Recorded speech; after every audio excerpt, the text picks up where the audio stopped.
Welcome to Lisbon, Portugal. So for today's video ngayon, dahil day off namin, kakain kami ngayon sa labas, char. Another vlog, another content na naman. So yun, kasama natin yung mga Indonesian katrabaho natin, sila ni Aywayan. So maligalig yan silang lumabas din kasi gusto din nila mag-enjoy, mag-relax. Ayan, patawid na kami dyan. And then, may nakita akong bus na ang ganda tingnan. So, ayan si Raquel. So, yun pala, merong mga military na dito. Parang nag-ano sila, parang may ginagawang, I think, mga ceremony or nag basta ganun, di ko ma-explain ang movie. So, ayan, maganda yung araw ngayon sa Lisbon, napakaganda. Hindi masyadong, kasi minsan ng last time nang pumunta kami dito maulan, pero ngayon parang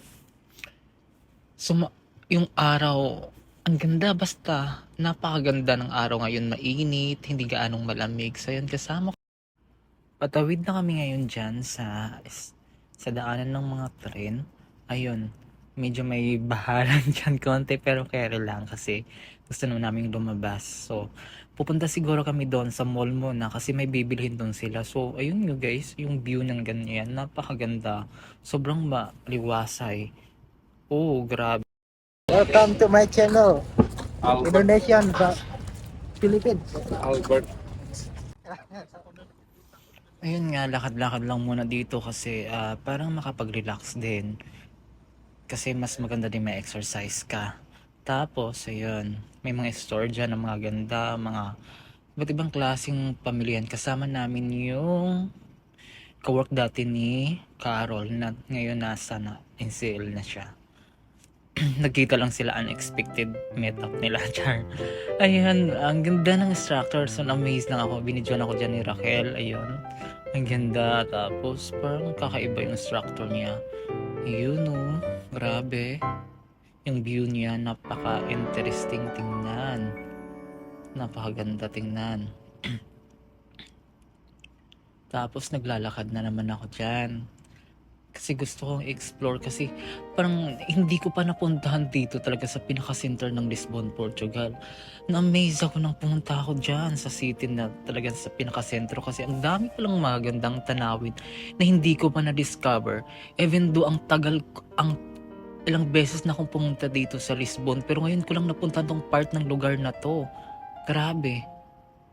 Tingnan mo yung overlooking view niya dito sa mga buildings na to. Kakaiba, ang daming turistang pumupunta kasi pambihira yung lugar na to. Napakaganda tingnan. Parang mala London din yung mga historical background niya.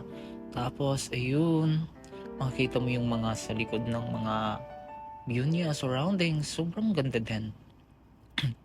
Kasama ko pala sila ni Kuya Richard, si Carol, tsaka yung friend niya, tsaka si Michael, yung katrabaho ko din. Ayun, napakaganda talaga ng ulap ng langit. Parang sumaybay-bay talaga sa paglalakad namin na parang, alam mo, parang sumang-ayon din sa lakad namin. Ayun, meron din mga restaurant dito na ang daming restaurant. You can choose what you want, kung anong gusto mong cuisine na kung anong panglasa mong bait mong pupuntahan, nandito lahat. Tsaka yung mga branded din mga damit, makita mo sa unahan namin dito. Tapos yung mga kalapati, natuwa ako kasi nagda-dining din sila, kumakain din sila ng mga tira-tira ng mga guests. Ayun, nandito na kami sa loob ng mall.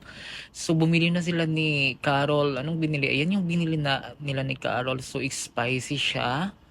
Napakasarap din. So, mahilig si Carl sa spicy. Ayun, tinikman namin yun.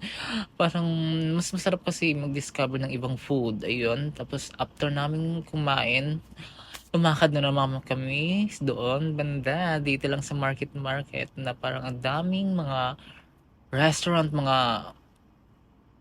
ang mga damit din na mamahalin. Nandito din pala, grabe.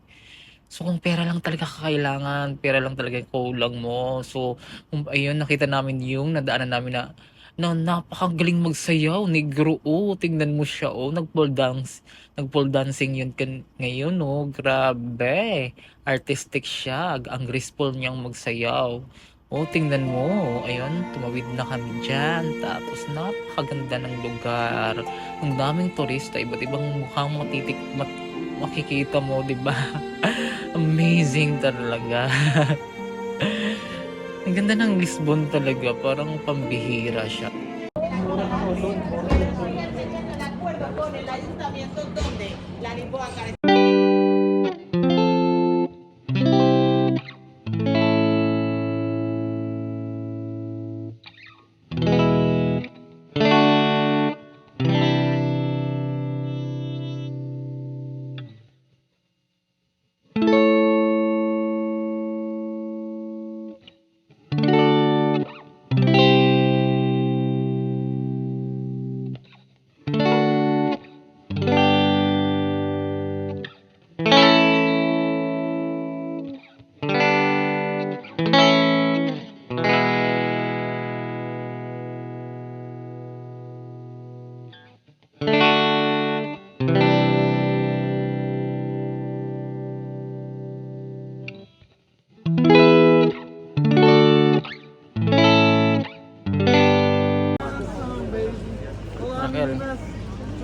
Saan tayo, kuya?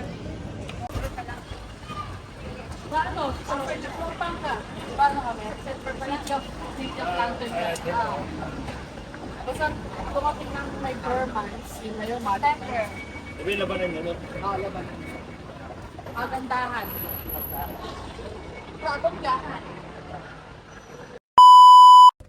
Ganito po kami, nagdala kami galing labas na, pauwi na kami ng barko. So inuunaran kami, yung payong namin parang masisira na.